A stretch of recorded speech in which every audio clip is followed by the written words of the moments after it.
Hello friends, इस topic में आप जानेंगे कि अगर मान लीजिए कोई ज़मीन की रजिस्ट्री कर दी है, यानी कि आपने बैनामा कर दिया है, आप चाहते हो कि वो बैनामा गलती से हमसे हो गया है, या मान लीजिए पैसे नहीं दिए, या मान लीजिए आप किसी भी तरीके से वो ज़मीन वापस लेना चाह रहे हो, तो उस ज़मीन की आपको रजिस्ट्री कैंसिल करवानी पड़ेगी। तो मैं आपको बताऊंगा कैसे आप रजिस्ट्री कैंसिल करवाएं। अब आप कहोगे साहब उसका तो दाखिल खारिज भी हो गया, तो वो कैसे कैंसिल होगा। चलिए दाखिल खारिज का भी मैं इस वीडियो में क्लियर कर दूंगा, ठीक है ना। अब साथियों दाखिल खारिज का भी मैं बताऊंगा। तो रजिस्ट्री कैंसिल कैसे होगी, दाखिल खारिज कैंसिल होगा कैसे होगा, और किन कंडीशंस में आप अपनी ज़मीन की ज़मीन जो है वापस ले सकते हो। ऐसी कई कंडीशन होती है। देखिए, कई बार जो है कम पैसे देकर, या कई बार जो है पैतृक संपत्ति की रजिस्ट्री कर दी जाती है। तो ऐसी कंडीशन में ज़मीन रजिस्ट्री कैंसिलेशन की आपको आवश्यकता पड़ती रहती है, ठीक है। वही मैं आपको बताऊंगा साथियों, ठीक है। एक चीज़ मैं साथियों आपको और बताना चाहूँगा, यदि आप कोई कानूनी सलाह लेना चाहते हैं, या उत्तर प्रदेश में आप ज़मीन खरीद रहे, डॉक्यूमेंट्स वेरिफिकेशन करवाना चाहते हैं कि ये ज़मीन सही है कि नहीं, विवादित तो नहीं है, तो आप ये सारी सुविधाएं उपलब्ध हैं, कॉन्टैक्ट कर सकते हैं। कॉन्टैक्ट नंबर वीडियो के डिस्क्रिप्शन में मेंशन किया गया है। सबसे पहले साथियों मैं बताऊंगा कि किन कंडीशंस में आप जो है रजिस्ट्री कैंसिल करवाना चाहिए आपको। देखिए, यदि आपके पिता ने पैतृक संपत्ति की रजिस्ट्री कर दी है, ठीक है, किसकी, पैतृक संपत्ति, ठीक है, टाइम भी बताऊंगा मैं आपको कब तक रजिस्ट्री कैंसिल करवा सकते हैं। या मान लीजिए किसी ने आपसे धोखे से, मान लीजिए, ठीक है, धोखे से ज़मीन की रजिस्ट्री करवा ली है, ठीक है, आपके भाई से, आपकी माँ से, ठीक है ना। तो ऐसी कंडीशन में ज़मीन की रजिस्ट्री जो है वो कैसे कैंसिल होगी, ठीक है। उसके बाद मान लीजिए किसी ने वापसी बैनामा के नाम पे या अन्य किसी नाम पे, ठीक है ना, अगर रजिस्ट्री करवा ली है, तो उसका कैंसिलेशन का प्रोसेस क्या है, आप उसे कैंसिल कैसे करवाएं, कैसे वापस लें। साथियों, सबसे पहले तो मैं आपको बता दूं टाइम की बात। तो टाइम जो है वो यहाँ पे 3 ईयर्स है, ठीक है ना, लेकिन इसे बढ़ाया भी बढ़ा भी जा सकता है। ये जो है लिमिटेशन एक्ट सेक्शन 5 प्रोविजन करता है, ठीक है। आप इसके संबंध में कानूनी सलाह भी ले सकते हैं। कॉन्टैक्ट नंबर वीडियो की डिस्क्रिप्शन में मेंशन किया गया है, ठीक है साथियों। बढ़ाया भी जा सकता है इसे। अब चलिए, अगर मान लीजिए पैतृक संपत्ति की रजिस्ट्री की, तो इसका टाइम लिमिट है 12 वर्ष। इसका भी आप मेरे द्वारा प्रूफ भी ले सकते हैं। 12 वर्ष तक रजिस्ट्री कैंसिलेशन के लिए, रजिस्ट्री वापस कराने के लिए आप केस कर सकते हो, ठीक है। अब साथियों, मान लीजिए किसी ने आपके भाई से बहला फुसला कर कैसे भी रजिस्ट्री करवा ली है, तो 3 साल और 12 साल तक समय है आपको। अब आप कहोगे सर प्रोसेस क्या है इसका, ठीक है। तो सबसे पहले आप दाखिल खारिज का प्रोसेस समझ लीजिए, ठीक है, दाखिल खारिज का। क्योंकि देखिए, अभी आपको मैं समझा दूं। मान लीजिए किसी ने ये ज़मीन आपसे रजिस्ट्री करवा ली, ठीक है, गलती से पैसे नहीं दिए, कुछ भी हो, करवा ली एक्स प्रॉपर्टी। अब आपको रजिस्ट्री कैंसिल करवानी है। अब उसने हो सकता है दाखिल खारिज भी करवा लिया हो, ठीक है। तो आप दाखिल खारिज से शुरू कर रहे हैं हमें। दाखिल खारिज अगर मान लीजिए उसने करवा लिया है, कोई भी बिल्कुल भी परेशानी नहीं है। अगर दाखिल खारिज का आवेदन दिया है तो आप आपत्ति प्रस्तुत करें, ठीक है।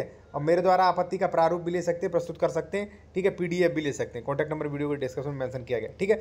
आपत्ति करिए पहले तो, ठीक है, कि महोदय ये दाखिल खारिज रोकने का कष्ट करें, हमें इस पर आपत्ति है, इसने पैसे नहीं दिए, या मान लीजिए जो भी है, मैं आपको पूरी पीडीएफ भी प्राप्त करवा सकता हूँ, ठीक है। तो आपत्ति कर दीजिए, दाखिल खारिज उसका रुक जाएगा।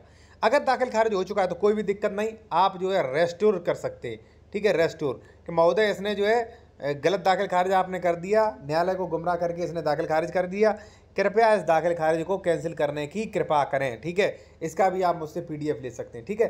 तो यानी कि दाखिल खारिज हो गया तो भी कोई बड़ी बात नहीं है, दाखिल खारिज रेस्टोर हो जाएगा, ठीक है। फिर पत्रावली पे सुनवाई होगी, आप फिर ज़मीन वापस ले सकेंगे। अब दाखिल खारिज की आपने लड़ाई शुरू की तहसील से, ठीक है, यानी कि आपने वाद डाल दिया तहसील से, तहसील में आपका केस चल रहा है, ठीक है, दाखिल खारिज कैंसिल हो जाएगा आपका, ठीक। अब आपका प्रोसेस जो है पूरा नहीं हुआ है, दाखिल खारिज कैंसिलेशन से केवल काम नहीं चलेगा। अब आपको क्या करना है, रजिस्ट्री कैंसिल करवाना है, ठीक है ना। रजिस्ट्री कैंसिल का जो है वो चलेगा साथियों सिविल कोर्ट में, ठीक है ना। सिविल कोर्ट जो भी आपका डिस्ट्रिक्ट कोर्ट है, सिविल कोर्ट में सूट फाइल होगी। अब आपको मैं ये बता दूं प्रोविजन कहाँ किया गया है। तो देखिए, ये देखिए the specific relief act section 31, ये देखिए, ठीक। और इसके बारे में कोई कानूनी सलाह लेनी ले सकते, कॉन्टैक्ट नंबर वीडियो के डिस्क्रिप्शन में मेंशन किया गया है साथियों। यहाँ पे लिखा है कब रद्दकरण का आदेश दिया जा सकेगा, यानी कि कोई भी डीड है, एग्रीमेंट है, रजिस्ट्री है, वसीयत है, ठीक है, कब आदेश दिया जा सकता है। देखिए, जो कोई व्यक्ति जिसके विरुद्ध कोई लिखित शून्य या शून्यकरण हो, ठीक है, और उससे युक्त आशंका है कि ऐसी लिखित अगर मान लीजिए मैंने ऐसे छोड़ दी तो उससे गंभीर क्षति हो सकती है। मान लीजिए किसी ने आपके पैसे नहीं दिए, रजिस्ट्री करवा ली, ठीक है, अब उस रजिस्ट्री का कैंसिल करवाइए आप, क्योंकि अगर मान लीजिए नहीं करवाया तो आपको भारी नुकसान हो जाएगा।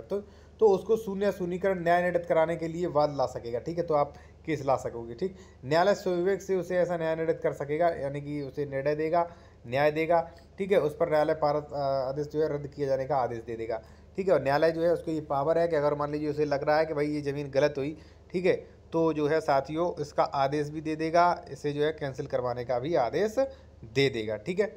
अब साथियों हम बात करेंगे सेकंड पॉइंट पर।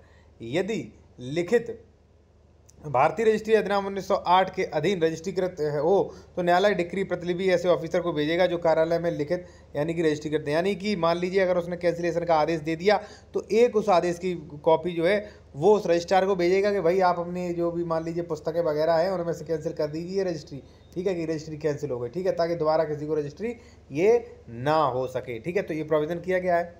अब मैं कुछ चीज़ें और क्लियर कर दूँ, ठीक है। ये देखिए साथियों, रजिस्ट्री कई प्रकार की होती है, ठीक है। कई बार सेल डीड, तो सेल डीड मान लीजिए गलत किसी ने कर दी यानी कि बेनामा, तो बेनामा भी कैंसिल करवा सकते हैं। अगर मान लीजिए किसी ने एग्रीमेंट कर दिया है तो एग्रीमेंट भी रद्द करवा सकते हैं। अगर किसी ने मान लीजिए गिफ्ट डीड करी है तो गिफ्ट डीड भी रजिस्ट्री रद्द करवा सकते हैं, ठीक है। अगर मान लीजिए साथियों किसी ने वसीयत की है तो वसीयत भी आप रद्द करवा सकते हो। सभी का यहाँ पे प्रोविज़न स्पष्टीकरण दिया गया है, ठीक है। अब देखिए कौन सी लिखित रद्द की जा सकेगी, ये देखिए नीचे दिया गया है। जो कोई लिखित विभिन्न अधिकारों या निम्न बाध्यताओं के साक्ष्यों वाहन या उचित मामले भाग रद्द कर सकेगा और अवशिष्ट को बना रहने देगा, यानी कि पार्टेबल भी रजिस्ट्री जो है पार्टेबल कैंसिल हो सकती है, उसमें एक दो शर्तें वो भी कैंसिल हो सकती हैं। तो आप जो है पार्टेबल रजिस्ट्री भी कैंसिल करवा सकते हो। तो सीधी बात ये है हमारी कि भाई यदि आपके साथ गलत हुआ हो, ठीक है, गलत का मतलब आपके पैसे नहीं दिए हों, गलत का मतलब आपसे भ्रमपूर्वक सहमति से आपने करवा लिया हो, आपके माता भाई पिता मान लीजिए किसी से किसी ने रजिस्ट्री करवा ली हो, उचित मूल्य न दिया हो, भ्रम में रह के करवा ली है, ठीक है, ऐसी कंडीशन में तो साथियों आप रजिस्ट्री कैंसिल करवा सकते हैं। प्रोसेस मैंने आपको बता ही दिया कि सबसे पहले आप तहसील जाएँ, तहसील से आप रजिस्ट्री जो दाखिल खारिज है उसे रुकवाएं, और अगर हो चुका है तो उसे दोबारा से रेस्टोर करवाएं, और रेस्टोरेशन करवाने के बाद आपको चला जाना है सिविल कोर्ट, और सिविल कोर्ट से जैसा कि मैंने आपको बताया यहाँ से रजिस्ट्री कैंसिलेशन का प्रोविज़न दिया गया है, ठीक है साथियों। अब यदि आपको कोई कानूनी सलाह लेनी है, यदि आप उत्तर प्रदेश में मान लीजिए ज़मीन खरीदे डॉक्यूमेंट्स वेरिफिकेशन करवाना चाहते हैं तो वो भी करवा सकते हैं। यदि मान लीजिए आप ये PDF वगैरह दाखिल खारिज रुकवाने के लिए आप चाहते हैं तो वो भी आप ले सकते हैं, ठीक है। और आप यदि इसी प्रकार की कानूनी PDF पाना चाहते हैं तो आप हमारे टेलीग्राम चैनल को भी ज्वाइन कर सकते हैं। वहाँ पे ऐसी PDF जो है वो निरंतर आती रहती हैं, जिससे आपको बहुत ज़्यादा लाभ मिलेगा और बहुत ज़्यादा फ़ायदा होगा, ठीक है साथियों। इस प्रकार से आप देख सकते हैं सब कुछ।